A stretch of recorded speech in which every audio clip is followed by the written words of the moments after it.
Señor, te damos gracias esta noche porque estamos nuevamente reunidos en tu nombre, Padre, y porque estamos buscando de tu sabiduría, Señor, de tu palabra, Padre, de tus mandatos, Señor, para cada uno de nosotros. Padre, te pedimos que esta noche bendigas tu palabra, Señor. Te pedimos que bendigas lo que ya estás preparando previamente, Señor, para la reunión de esta en la iglesia que tú has fundado, Señor, en Jalapa, Padre, para la reunión de mañana, que todos los visitantes que va a tener la iglesia, Señor, no tengan ningún problema en llegar, Señor, y que estén con todo su corazón y su espíritu dispuestos, Señor, a recibir de ti también, Padre. Amén. De nuestros pastores, Señor, los que tenemos y los que van a venir de visita también, Señor. Provéeles tú, Señor, de tu santa palabra, con denuedo, Señor, te lo pedimos. No por nosotros, Señor, sino para ellos y para que alimenten a todos, Señor, los que hemos de estar allí, Padre. Gracias una vez más, Señor, porque nos das la oportunidad de creer, conocer y amarte más, Señor, a través de lo que nos enseñas hoy y cada día, Padre. Te pedimos todo esto en el nombre de tu Hijo Jesús. Amén. Amén. Muy bien, pues estamos con lo que estamos llevando ya con la tercera semana, aunque en realidad es la segunda clase. Se llama Dos maneras de vivir, y en la clase previa, en el repaso que fue parte de la tarea, nosotros debemos de tener bien fundamentado cuáles los dos objetivos de conocer todo este temario, que son dos maneras de vivir. El punto número 1 es hacer sólido el conocimiento del Evangelio, ¿sí?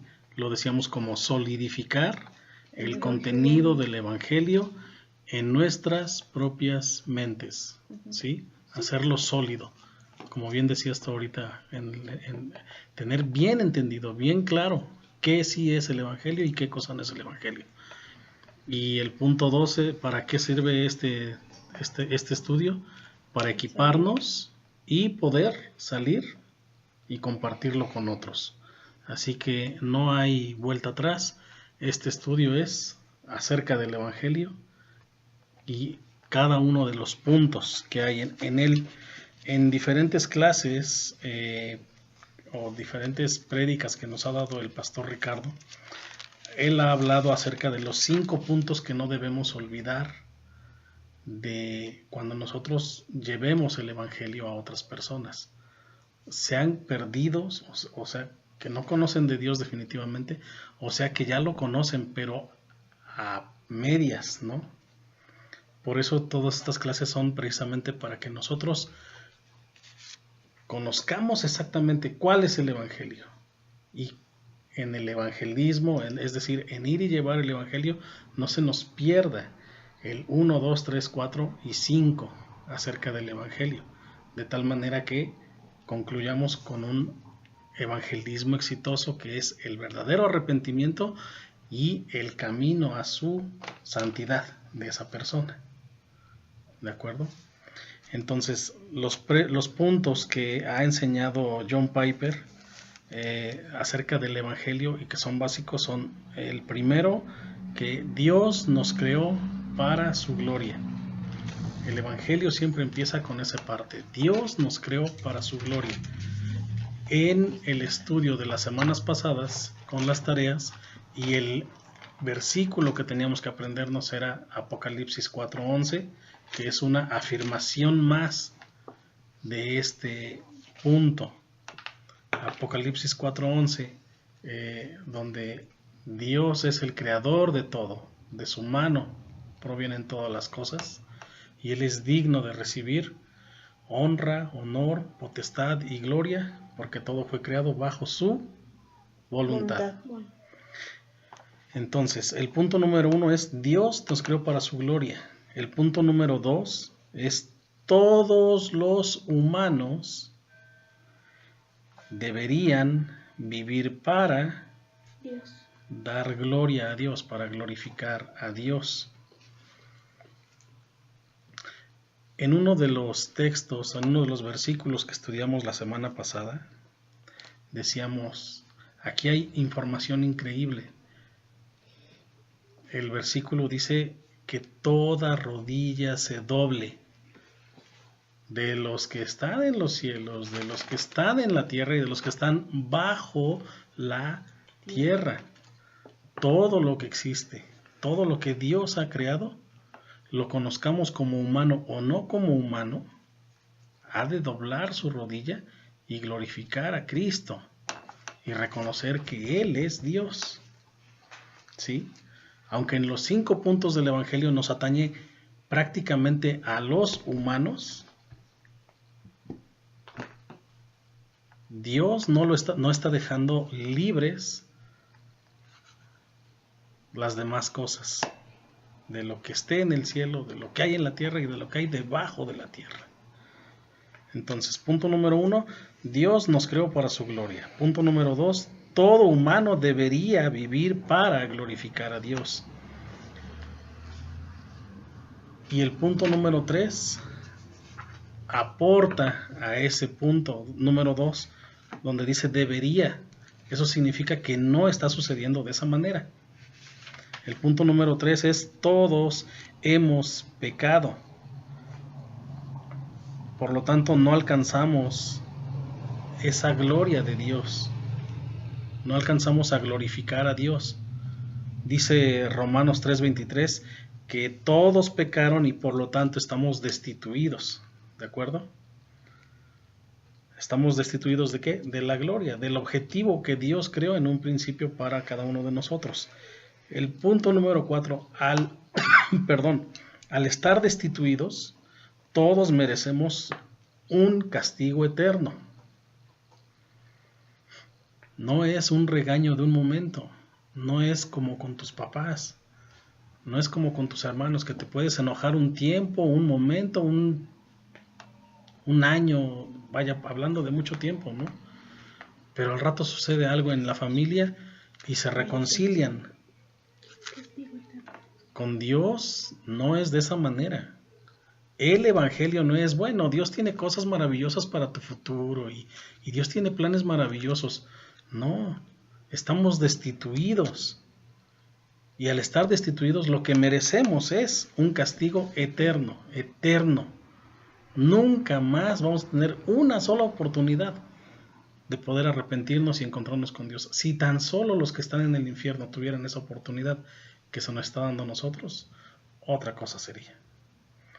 Pero todos merecemos ese castigo eterno, que es el punto número 4. Y el punto número 5, Dios en su infinita misericordia envió a su Hijo Jesús. ¿Para qué? Para que esa breve oportunidad de la que se han perdido miles y miles en el infierno, no la tengamos nosotros ni los que están a nuestro alrededor. Si no mal recuerdo, es mismo John Piper quien dice: la única razón por la que estamos aquí en la tierra es porque en el cielo no hay a quien evangelizar.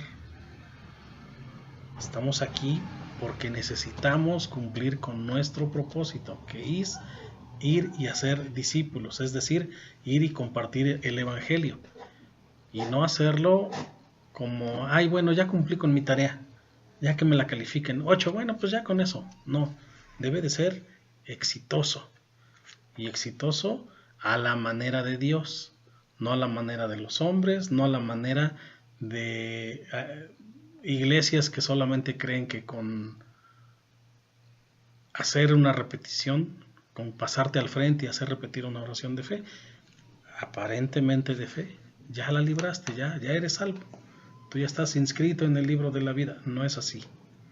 Exitoso de acuerdo a lo que Dios realmente pide, en ese proceso completo. ¿De acuerdo? Hechos 17:30 estuvimos viendo la semana pasada, donde Dios nos daba un glorioso mandato. ¿Alguien recuerda el texto así en forma general? ¿Qué decía?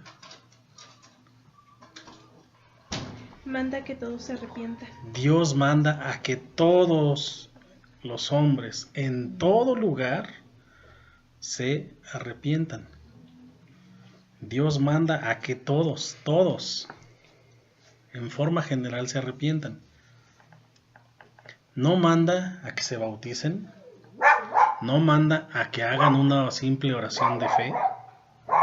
Dios no manda a que nada más asistan a misa.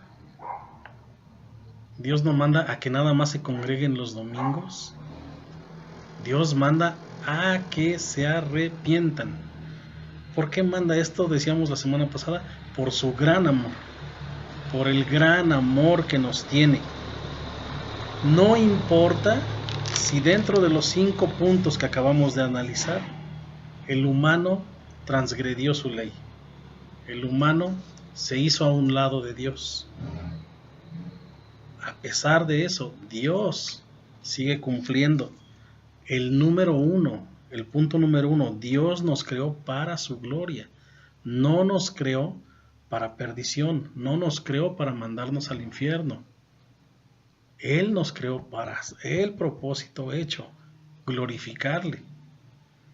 Y en el punto número 5, volvió a cerrar el ciclo de si no se puede de una manera, se va a poder de otra, pero es a mi manera porque yo lo dicté, porque yo lo mandé. Y sí, el diablo hizo su parte, y sí, el hombre tiene dentro del libro del evangelismo y la soberanía de Dios, hay un paralelismo entre la soberanía de Dios y la responsabilidad humana, donde ciertamente Dios dictó todo un camino a llevar a la santidad, así como marcarnos por qué el hombre está tan perdido. Y él, como Dios, no queriendo que nos perdamos, y al mismo tiempo nosotros respondiendo por nuestras obras, o bien o mal. Nosotros mismos como hombres siendo responsables de los actos que cometemos. Si Dios demandó un día un juicio para su pueblo y utilizó a otros lugares como los babilonios, por ejemplo, bueno, después hubo un castigo para los babilonios por haber cometido contra su pueblo santo. Pues sí, pero si yo te serví para este fin, sí, tú me serviste y yo dicté que tú fueras empleado para esto, pero tú tienes culpa en haber ido y haber hecho ese acto. No entiendo, porque si soy tu esclavo y tú me mandas a una cosa, no es cierto. No eres mi esclavo, tú estás tomando el libre albedrío de ir y hacerlo. Y son dos cosas que chocan en la mente humana. Chocan mucho pero si Dios lo dicta y entonces yo lo hago, entonces, ¿quién es el culpable? ¿Es Dios porque me lo dictó? ¿O soy yo por haberlo hecho? Bueno, esa es la soberanía de Dios en que Él puede mandarme a hacerlo. Y es la responsabilidad humana en que vas y lo haces. Porque bien pudiste haber dicho, sí Señor, pero también son tu creación. No voy a atentar contra ellos, porque son tu pueblo, por ejemplo, ¿no? Hay mucha responsabilidad. Ciertamente, vaya, David pecó y tenía el corazón conforme a Dios. Y aún así es responsable de su pecado y lo reconoce. Contra Dios y solo contra Dios he pecado, contra Jehová he pecado. Y muchos no lo reconocen. En muchas historias de la Biblia te vas a encontrar con que Dios mandó a hacer algo, pero el hombre al mismo tiempo es culpable de ir y hacerlo, tal como tal. Hablemos, por ejemplo, de Pedro, ¿no? Me vas a negar 3 veces. Y Pedro va y lo niega 3 veces. Pedro se la pudo haber sacado rápidamente de encima, ¿no? Pues tú ya lo sabías. Es más, tú ya lo habías planeado, predestinado desde el tiempo antes. Yo no tengo la culpa. Yo solamente cumplí con lo que tú me dijiste que yo hiciera. No, eres culpable. ¿Y cómo lo sabía? En el momento en que se vio en la situación, él pudo haber dicho, no lo hago. Así es. Fue su propia responsabilidad. Aprendíamos en la prédica del domingo pasado cómo, a pesar de haberlo negado ante gente común, ante menores de edad incluso, cómo después es capaz de enfrentarse ante el Sanedrín, ¿no? Después de haber tenido ese verdadero encuentro y perdón de lo que había hecho, y lleno del Espíritu Santo, ahora sí puede enfrentar lo que sea y a quien sea. El objetivo del evangelismo es llegar hasta ahí. Para que nosotros vayamos y evangelicemos es porque nosotros debemos estar seguros de que ya somos llenos del Espíritu Santo. No solamente son las clasecitas que hemos tenido, no solamente es la convicción de nuestro pecado, no solamente es el habernos dado cuenta que sí o que no somos cristianos, y si sí somos cristianos, entonces vamos a la siguiente etapa de la santidad, de todo el proceso del que estuvimos hablando ya en las clases pasadas, y decir, bueno, yo ya pasé mis exámenes, yo ya estoy listo para ir a evangelizar. Y puede ser como en la misma prédica del domingo. Pablo, ¿de cuántos años? Él era un estudiante de la palabra y aún así no la entendía como debe de ser. Tanto que conseguía cartas para ir y matar a los cristianos. ¿Por qué? Porque él la entendía a como se la enseñaron. Y ese es uno de los grandes problemas de los que muchos hoy se dicen cristianos. Pues como me lo enseñan. Desafortunadamente no hay diferencia con los católicos o con otras sectas. ¿Tú les quieres hablar del Evangelio? ¿Tú les quieres hablar de Cristo? ¿Tú les quieres hablar de la salvación? Y ellos te dicen, a mí no me interesa, y no me interesa porque yo no voy a faltar a las tradiciones, a lo que a mí me enseñaron. En mi casa desde siempre hemos sido así, desde siempre hemos ido a misa. Y no importa otra cosa, yo voy a vivir así, y yo voy a seguir así, y yo voy a morir así. Eso es lo que te contestan comúnmente. ¿Y cuál es el problema? Porque así me lo enseñaron. Pero no se tomaron el atrevimiento de ir y meterse en la palabra, de ir y meterse a la Biblia y estudiarla correctamente. Bueno, eso no pasa solamente allá, aquí también pasa. Hay muchos hombres, hay muchas mujeres que, creyendo en Dios, nada más lo que les dicen a algunos que se creen pastores y que desafortunadamente no están haciendo lo correcto. El libro de Hebreos nos va a enseñar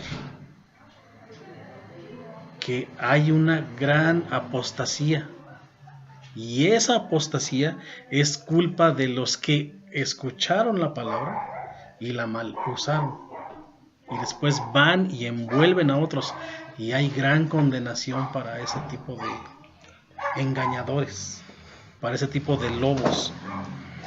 Entonces, regresando, ciertamente entonces Dios es todopoderoso, Dios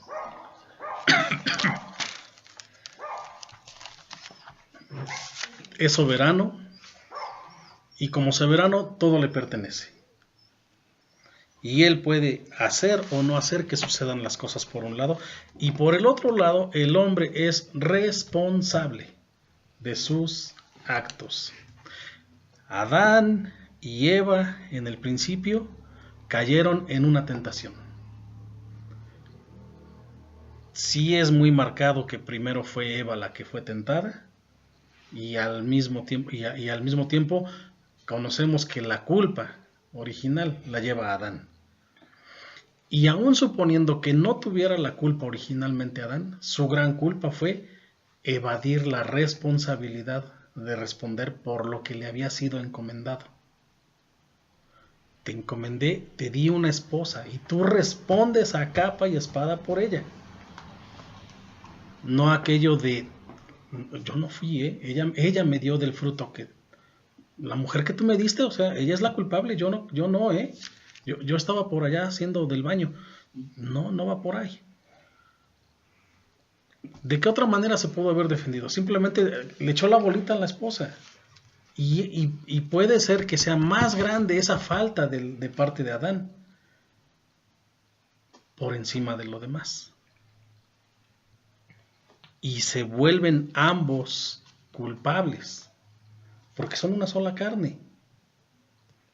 Se vuelven ambos culpables y son por ser una sola carne.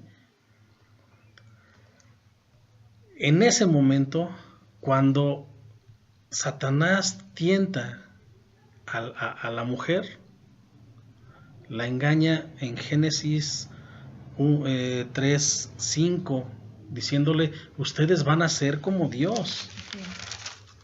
Ustedes van a ser como Dios. Y eso, lo único que probó es que los hombres ya traían ese mal gen encima, ¿sí? Ya traían esa necesidad de ser algo más, de no solamente ser esclavos, de no solamente ser pues, los que reciben órdenes, sino quieren hacer algo más. Y el diablo sabe exactamente dónde meter la cuña para que apriete, para que amarre el pecado, bien y bonito. Cuando es tentada la mujer, vamos a ver rápidamente esa parte, por favor.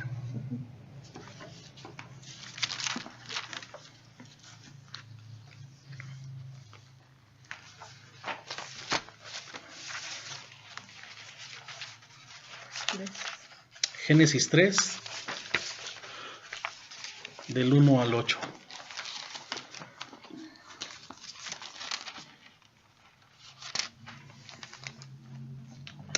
Dice, pero la serpiente era astuta más que todos los animales del campo que Jehová Dios había hecho, la cual dijo a la mujer, ¿con qué Dios os ha dicho, no comáis de todo el árbol del huerto? Y la mujer respondió a la serpiente, del fruto de los árboles del huerto podemos comer, pero del fruto del árbol que está en medio del huerto, dijo Dios, no comeréis de él, ni le tocaréis para que no muráis. Entonces la serpiente dijo a la mujer, no moriréis. Recordemos que en el primer versículo dice, era astuta, o sea, mañosa. Sino que sabe Dios que el día que comáis de él serán abiertos vuestros ojos y seréis como Dios, sabiendo el bien y el mal. El gran problema de esta envolver en palabras fue que sí conocían el bien y conocían el mal, pero Romanos 3:10 dice que todos, no hay quien busque a Dios. No hay justo ni aun uno. El hombre escuchó lo que le convenía escuchar. En este caso la mujer. Ni siquiera le importó lo de, vas a conocer el bien y el mal. No, le importó lo de, voy a ser como Dios. Bueno, ahora sí. Eso, vaya. Me halaga, me llena los oídos. Y caes en el... Si vas a conocer el bien y el mal, ¿qué tienes que elegir? El bien. El bien. No hay una parte de la Biblia donde nos dice, tienes las dos opciones, pero elige el bien, elige hacer el bien. No. El hombre por naturaleza busca hacer el mal, creyendo que con eso él va a ganar más que los demás, va a ser más que los demás, que va a estar por encima del resto. Y eso también lo aplica el hombre con Dios. estuvimos viendo en Efesios que Cristo es la cabeza del hombre. El Padre es la cabeza de Dios, Cristo es la cabeza del hombre, el hombre es la cabeza de la mujer y al mismo tiempo de los hijos. El que Satanás le ofreciera a la mujer no solamente el nivel del hombre, sino hasta más arriba, al nivel de Dios. O sea, Y es lo que quieren ahorita. eso es del aborto y empoderamiento. todo eso. Exactamente, el feminismo raya en que quieren llegar a ser más que todos los demás. Por eso a muchos hombres hasta les conviene creerse mujeres, entre otras cositas, ¿no? Mal, totalmente equivocados. Y el tomar la responsabilidad es hacer a un lado a Dios. ¿Sabes qué? A mí no me conviene que Dios sea mi rey. Mejor yo. Y ahí viene la caída del hombre. Y por lo tanto, la depravación del mismo. La caída, caer en la tentación. La depravación, ahora tomar el lugar de Dios. El ateísmo, decíamos la clase pasada, es culpa de los cristianos actuales. Muchos no viven conforme a la palabra, no viven conforme a Dios ha dictado qué y cómo y cuándo y por qué. Claro que cuando tú das un mal testimonio allá afuera, automáticamente dicen, ¿y tú quieres que yo sea como él? ¿Y tú quieres que yo sea como ella? Ni en sueños. Está mal. Muchos otros ni siquiera han tomado en serio este libro. Lo han leído, pero para contradecirlo. Lo han estudiado, pero a fin de ir en contra de él, no de conocer realmente al autor de él mismo. ¿Qué hicieron Adán y Eva en ese momento, en el versículo 8? De ahí mismo de Génesis. Y oyeron la voz de Jehová que se paseaba en el huerto al aire del día, y el hombre y su mujer se escondieron de la presencia de Dios. Cuando el hombre y la mujer se esconden de la presencia de Dios, no quieren que Dios les gobierne. Y por abajo de las piedras, por abajo de la sombra, en donde Dios, supuestamente el hombre, no está, ellos quieren hacer su propio gobierno. Y nos vamos a manejar así, y ahora vamos a hacer esto, y vamos a hacer lo otro. ¿Tú recuerdas a Samuel siendo el último juez del pueblo de Dios? Y siendo juez, cuando ya era envejecido, tuvo 2 hijos. Joel y no me acuerdo cómo se llama el otro hijo. Pero estos 2 hijos no caminaban con Dios como lo hacía Samuel. No eran buenos jueces. Y ese problema de no ser buenos jueces provocó que los hombres buscaran todo el consejo de ancianos. Dice allí en el libro de Reyes, buscaron a Samuel y le dijeron, ¿sabes qué? Nosotros ya no queremos jueces, ya estamos hartos, ahora queremos un rey. Es que hay jueces porque hay un rey. Ellos dijeron, no, a nosotros no nos interesa ese rey y no nos interesan sus jueces. Queremos nuestro rey y queremos hacer nuestra voluntad y que nuestro rey pelee nuestras batallas. Es una revelación, es un rebelarse contra Dios. No es una revelación de hoy somos iluminados, sino se rebelaron contra Dios. Dice aquí, se depravaron, ¿no? ¿Qué buscan ellos? Si buscamos rápidamente esa parte de Jueces,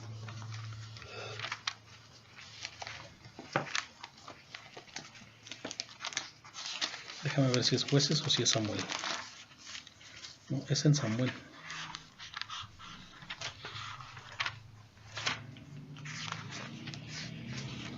Samuel 8. Primero. Primero, perdón. Sí, Samuel 8.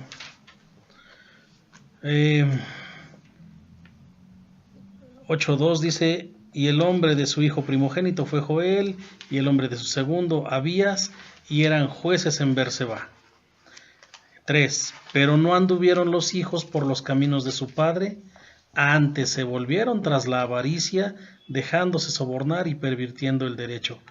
4. Entonces todos los ancianos de Israel se juntaron y vinieron a Ramá para ver a Samuel, y le dijeron: he aquí, tú has envejecido y tus hijos no andan en tus caminos.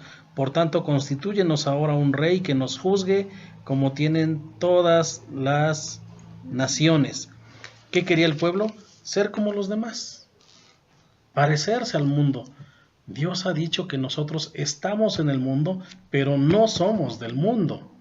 Esta es una perversión, esta es una perderse en el mundo, hacerse igual que los demás. ¿Y hasta dónde llegaron ellos? Tomaron de pretexto que los hijos no estaban siendo de la misma manera que Samuel era, pero se valieron de algo a fin de ellos explotar sus más perversas intenciones. Por eso Samuel, cuando habla con Dios y Dios le contesta acerca del tema y le dice: dáselos, hazles caso, porque no están actuando contra ti, Samuel, están actuando contra mí. No me quieren a mí como su rey. El hombre busca hacer a un lado a Dios.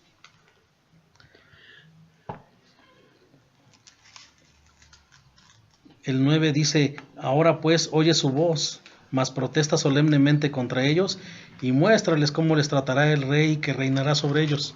Y aun cuando Samuel les dijo: ¿quieren rey? Sí, pero les va a ir así, porque de sus diezmos, de sus ofrendas, de sus hijos va a agarrar y va a ofrendar y va a hacer, es decir, les va a quitar, no importa, queremos tener rey. Y no importa, es decir, queremos que los hombres reinen. Aquí no existe Dios.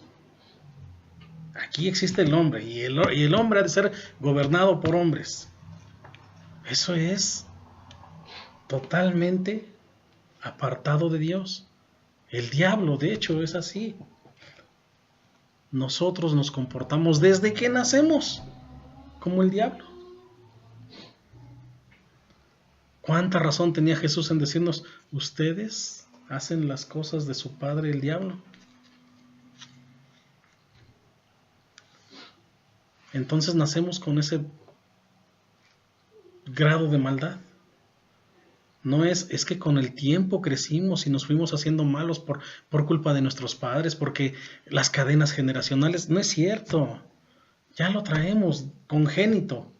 El pecado surgió en el hombre, en Adán y Eva, y nadie se libra de eso. Vaya, esa falsa historia de que la Virgen fue concebida sin el pecado original, no hay nada que lo sustente, porque la Biblia dice que no hay uno.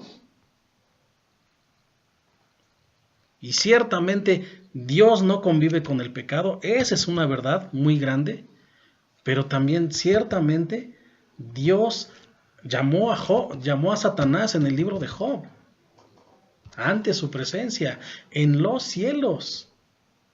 Aun cuando Dios no convive con el pecado, aun cuando Dios no puede ni siquiera ver el pecado, si ha de cumplirse algo para sus propósitos, Él manda a llamar al pecador ante Él, sea para juicio o sea para tentar a sus hijos, como fue Job.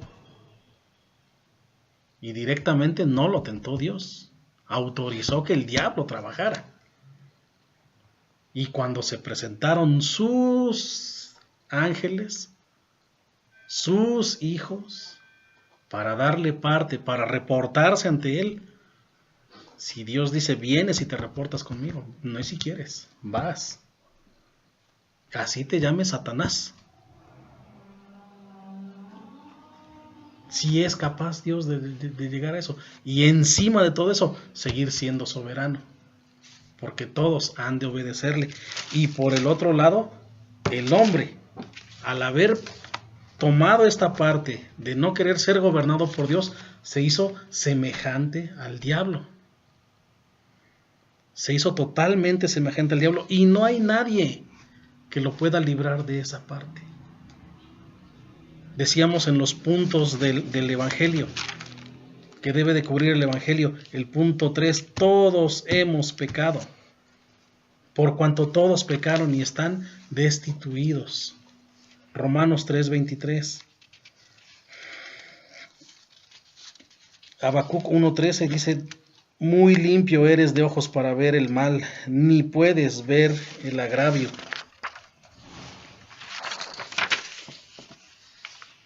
Romanos 5:12 dice, por tanto, como el pecado entró en el mundo por un hombre, y por el pecado la muerte, así la muerte pasó a todos los hombres, por cuanto todos pecaron.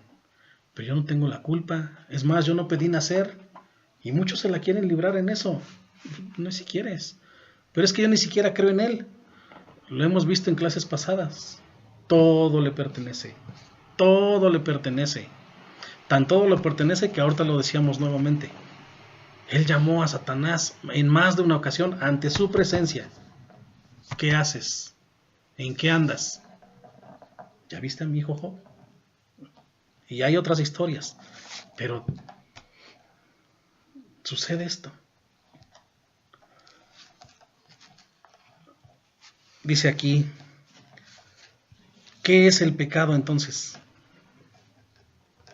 Vamos a evangelizar, es porque nosotros hablamos de Dios, de su soberanía, de su santidad, y por el otro lado hablamos del hombre perdido, lejos de él y digno de muerte, digno de un castigo eterno.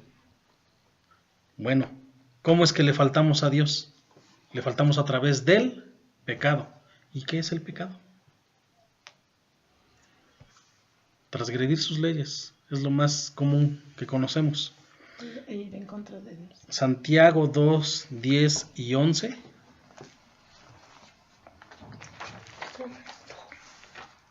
Hasta atrás. Hasta atrás casi. Un poquito después de Hebreos.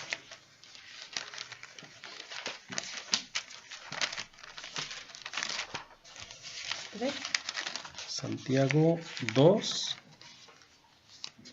10 y 11.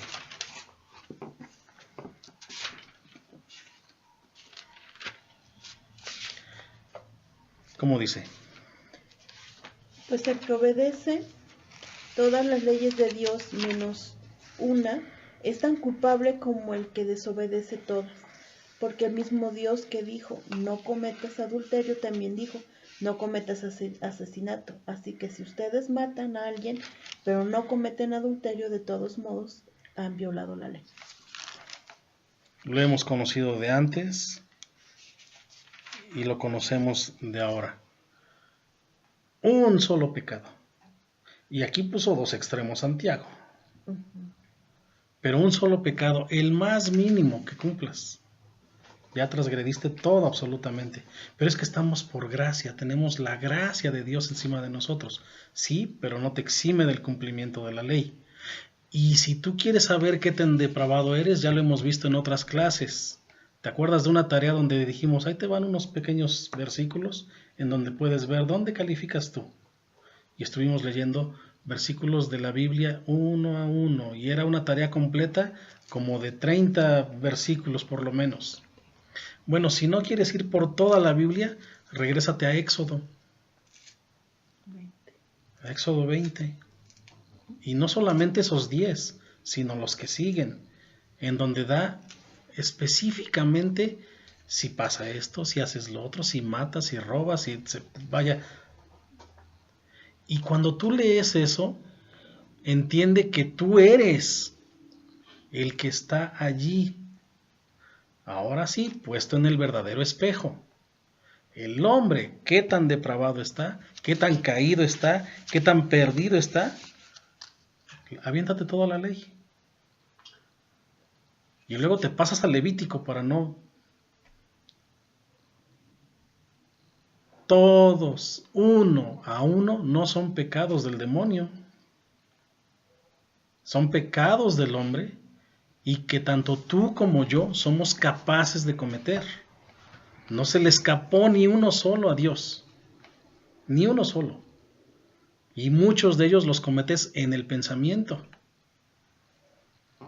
Pero no puede ser, o sea, es un niño de 5 años, de 11 años. ¿Qué maldad puede haber en él? La maldad de un niño de 3 es la misma que la maldad de uno de 15. Lo trae en sí mismo. Puedes decir que en su ADN están circulando los 1001 pecados que están marcados en la Biblia. Y que somos capaces de cometer todos. Y por uno solo. Somos dignos de castigo eterno. Todos absolutamente hemos quebrantado la ley santa de Dios. Y más allá de eso, esta no es una ofensa a tus papás, esta no es una ofensa a un superior, es una ofensa directa a Dios. Es una ofensa directa a Dios, un Dios santo. No hay nadie más como Él, el único. La ley está allí para mostrarnos cómo es Dios. Al mismo tiempo nos muestra en qué nos hemos convertido nosotros. Romanos 3:20 dice, ya que por las obras de la ley ningún ser humano será justificado delante de él, porque por medio de la ley es el conocimiento del pecado.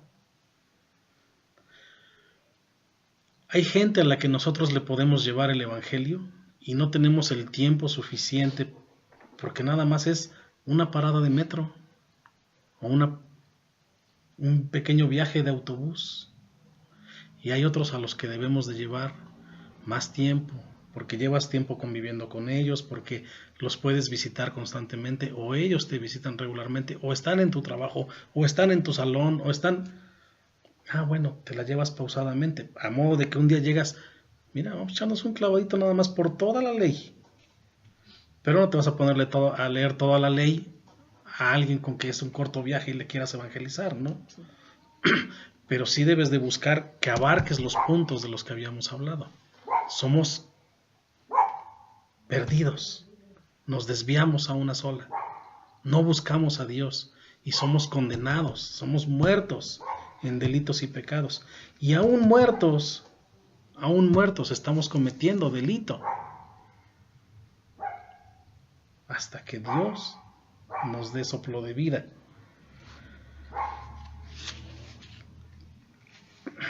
Dice, aquí hay mucha gente que comparte el evangelio sin ir aquí primero. Es decir, a mostrar la depravación. No, automáticamente se van por el otro lado. Es que Dios tiene un plan maravilloso para tu vida y Dios te ama. Primero, confrontar. Vas a enseñar, vas a confrontar. Si no, no enseñes mejor. Ese es el punto de aquí. Fuera del plan maravilloso de Dios, el plan maravilloso de Dios es que te arrepientas. Pero primero, ¿de qué quieres que me arrepienta? Si yo me porto re bien, hasta voy a una iglesia cristiana y doy mis diezmos, doy mis primicias, sirvo en la iglesia. ¿De qué quieres que yo me porte mal? De lo que sabes que hay en ti. Yo no lo voy a revelar, Dios te lo va a revelar. Sabes que hay pecado en ti y que no te has arrepentido de él. Tenemos que ir, literalmente, cuando presentemos el evangelio, primero empezamos por quién. ¿Por quién es Dios? Segundo, ¿quiénes somos nosotros? Y directo, el pecado. Y que no hay quien pueda librarnos de él. Y como no hay quien pueda librarnos de él, Dios lo sabía. Y Dios dijo, pues, alguien tiene que. Deuteronomio 32 dice, mía es la justicia y mío es la retribución. Mía es la venganza y mía es la retribución. Dios estableció en su soberanía un día hacer juicio por cada uno de nosotros pecadores. Y Dios mismo estableció que no sucediera. Y por tanto nos dio a Jesucristo, siendo Él mismo. Y eso confirma que Jesucristo es Dios. ¿De qué otra mano iba a venir la retribución? ¿De qué otra mano iba a venir a hacer la verdadera justicia y decir, yo descargo toda mi ira sobre esta ofrenda que era Jesucristo? Y al mismo tiempo hacer la paga del pecado de una vez por todas y justificarnos.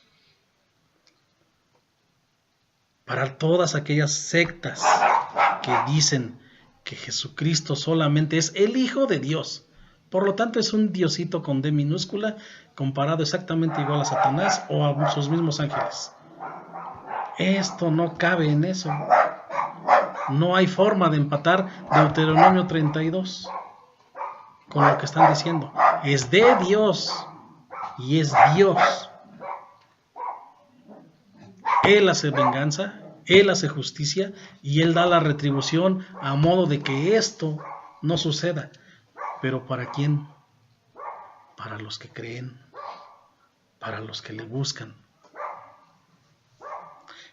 Esta parte de para los que le buscan nos va a tener que regresar un poco a Isaías 43:10.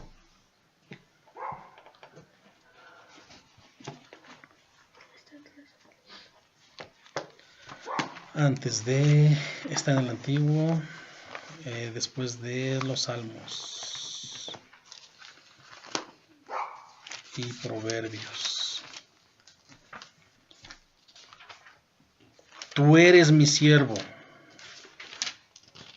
Tú has sido escogido para conocerme, para creer en mí y comprender que solo yo soy Dios. No hay otro, nunca lo hubo y nunca lo habrá. En tu versión, ¿cómo lo dice? Creo que es justamente la que dice ahí. Esta es la Nueva Traducción Viviente. Pero tú eres mi testigo, oh Israel, dice el Señor, ¿sí? 43:10. Sí, 43:10. Tú has sido escogido para conocerme, para creer en mí y comprender que solo yo soy Dios. No hay otro Dios, nunca lo hubo y nunca lo habrá. No hay otro Dios, nunca lo hubo y nunca lo habrá. Fuiste escogido para conocerme. ¿Escuchaste el Evangelio? Fue para conocerlo. ¿Te acuerdas lo que significa conocer en la Biblia? Intimar con Él. Intimar con Dios. Creerle. Pero hasta ese nivel. Hasta ser uno solo prácticamente con Él. Hasta que tu corazón sea como el de Dios. Conforme al de Dios. Para eso, dice, tú has sido escogido. Que Romanos 3:10 en el Nuevo Testamento nos dé otra repasada diciéndonos, ¿no hay quien busque a Dios? ¿Escuchaste el Evangelio y no creíste? Es tu responsabilidad, pero lo escuchaste. Porque en Hechos 17:30 dice que es un mandato. Y como escuchaste, si escuchaste es porque fuiste escogido. Y el hecho de que tú no quieras creer y el hecho de que tú no quieras acercarte a Dios y de que tú no busques arrepentirte por tu miserable pecado de mentira, la tontería más pequeña que acabas de cometer, y no te arrepientes de él, tú estás evadiendo y por lo tanto eres responsable. Eres responsable. ¿Cuál es la tarea principal de cuando evangelizamos entonces? Que hagan la oración de fe.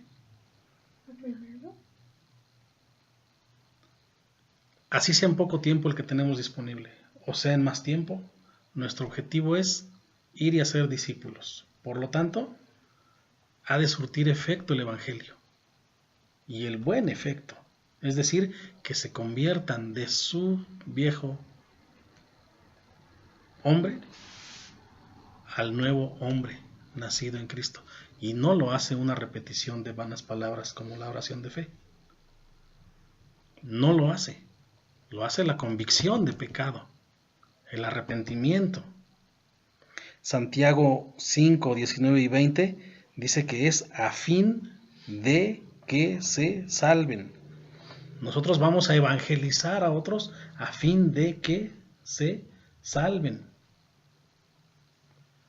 No podemos hacer eso si nosotros seguimos caídos y depravados.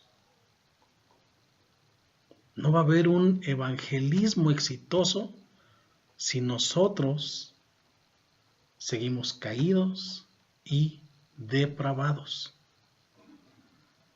De ahí la importancia de todo el proceso original. Escuchar el Evangelio, que os produzca fe en nosotros, al mismo tiempo arrepentimiento, porque creíste en Cristo y sé que Él me puede perdonar y sé que Él es el único capaz de realmente limpiar todo mi pecado y darme, no importa qué tan mal me vaya en vida, pero sí darme esa promesa que Él hizo de vida eterna, de ser perdonado realmente, de que yo entre a su justificación y al tiempo, a la regeneración, a la santificación. Sin santidad nadie verá a Dios. Todo este proceso tiene que ser una garantía en nosotros y tiene que haber fruto de que sí es así. Porque de lo contrario, si vas y evangelizas, estás evangelizando y no pasaste por este proceso o no vives en este proceso y no vives en esta santificación junto con la justificación, etcétera, etcétera, etcétera, etcétera. Lo más seguro es que no eres lleno del Espíritu Santo. Pablo, diciéndose, ay de mí si no voy y predico el Evangelio, es porque era lleno del Espíritu Santo y él sabía que no tenía vuelta atrás. Es decir, no podía tener una doble vida. No podía estar dentro de estas dos maneras de vivir. Él tenía dos maneras de vivir, pero porque antes fue uno. Y en cuanto conoció a Cristo, fue otro. Y él conocía las dos maneras de vivir. Hasta económicamente. En pobreza, en abundancia, y aún así todo lo desestimaba porque tenía más valor Cristo. Y así debemos de ser nosotros. Y eso es lo que exige Dios de nosotros. Y cuando evangelicemos, no podemos evangelizar si no vivimos en santidad. Porque ni siquiera nosotros con nuestro testimonio y en nuestro espíritu estamos siendo sinceros para con Dios. ¿De acuerdo? No ocurre esto. Por lo tanto, al que tú vas y le predicas, lo más seguro es que le termines predicando herejías. Herejías. Yo puse aquí que es algo que escribe Baker en el libro El Evangelismo y la Soberanía de Dios. Y si están estudiando el libro, y los que nos están escuchando allí también están estudiando el libro, y les toca pasar por esta parte, dice, mucho cuidado con esta parte, porque puede ser que estés produciendo con tu falso evangelismo, estás no convirtiendo pecadores en cristianos, sino que estás convirtiendo publicanos en fariseos. Y conoces la diferencia. El publicano atenta contra su propio pueblo. Y el fariseo cree que sabe mucho. Saulo en su tiempo era un fariseo. Fariseo de fariseos. Y tu falso evangelismo y tu forma de llevarlos y tu forma de guiarlos y tu forma de querer enseñarle a otros aparentemente, y no es la correcta porque tú no vives en la forma correcta, lo más seguro es que produzca nuevos fariseos. Jesús les decía, ustedes hacen prosélitos y los van a perder más todavía. Y este es el punto, que nosotros estamos en gran riesgo de estar en esa misma situación.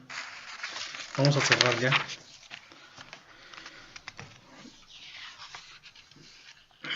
Apúntenlo como para manera de estudio, por favor. Solamente los pequeños subtítulos.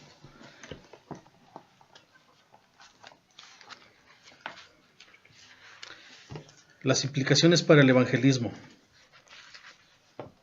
Dice aquí, aunque la mayoría de las personas admitirán que no son perfectos, usualmente lo ven como una cuestión de cometer o no un error en lugar de pecar contra un Dios santo.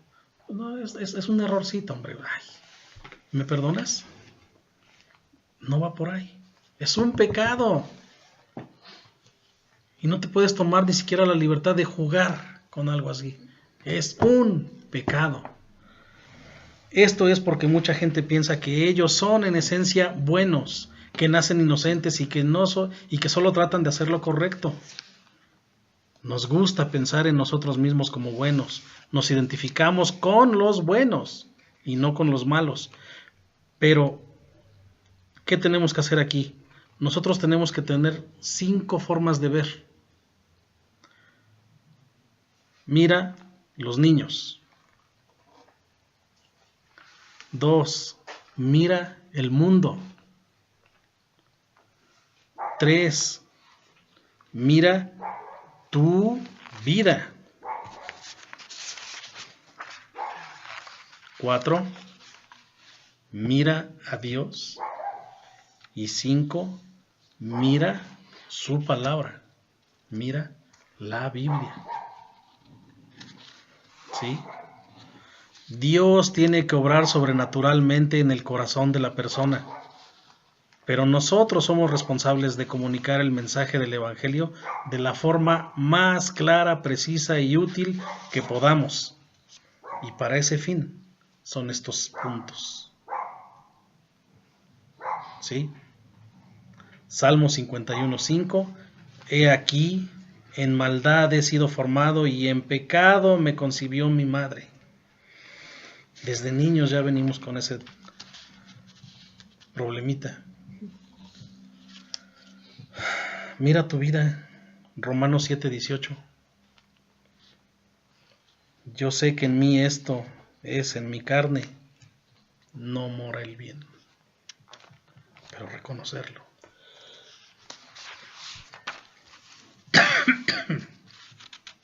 Ok. Entonces, vamos a parar ya por aquí. El cuadro bíblico claro es 1 del hombre en estado natural de pecado y rebeldía contra Dios. No hay personas buenas. Este es el mensaje que para muchos es, dice Henry Tolopilo, una pastilla difícil de tragar. No hay buenos. No hay uno solo que sea bueno. Y por el otro lado, hay un Dios santo, santo, santo. Y esa santidad reclama justicia. Somos tan depravados que no podemos alcanzar esa justicia. Pero gracias a Dios, que cuando nos han abierto los ojos, y llevamos 2 años en este proceso, no hace mucho, pasamos por el Sermón del Monte con Cristo enseñándonos el paralelismo de 10 mandamientos en el Éxodo y Él dándonos una cátedra completa de cómo cumplir con ellos. Bienaventurado el pobre y humilde de corazón. Uno y otro y otro y otro, hasta decir, así es como se hace. No como ustedes creen, no como ustedes piensan, no como ustedes lo han malinterpretado. Así, de esta manera. ¿Que no va a ser fácil? No. ¿Que demanda todo? No una parte, todo de ti, ¿sí? Pero sí se puede. Sí hay. Y al mismo tiempo no se puede. Porque no lo puedes hacer tú si no es Cristo en ti y no es el Espíritu Santo en ti. Vamos a cerrar. ¿Quieres orar, hija? Por favor. Señor Jesús, gracias Padre por tu palabra, Señor. Gracias Señor porque nos enseñas a hablar correctamente a las personas, Señor. Que Padre, en esta noche tu palabra, Señor Jesús, ha sido muy buena para nosotros, Padre, porque nos enseña demasiado, Padre. Queremos salir y evangelizar, Padre, a las personas y ahora lo sabemos cómo, Señor. Gracias, Padre, porque nos enseñas realmente el camino por donde tenemos que ir, cómo lo tenemos que hacer, Señor. Permítenos hacerlo, Padre. Pon tú a las personas, Señor, que han de ser para esto, Padre. Y sé tú, Padre, no nosotros, Señor, en nuestra boca. Gracias por tu palabra y por mis hermanos que están aquí, los que no están, Padre. Gracias, Señor, por lo que tú nos vas a dar el día de mañana, Padre. Sí, y porque tú nos has acompañado también hoy. En el nombre de tu Hijo Jesús. Amén. Amén, Señor.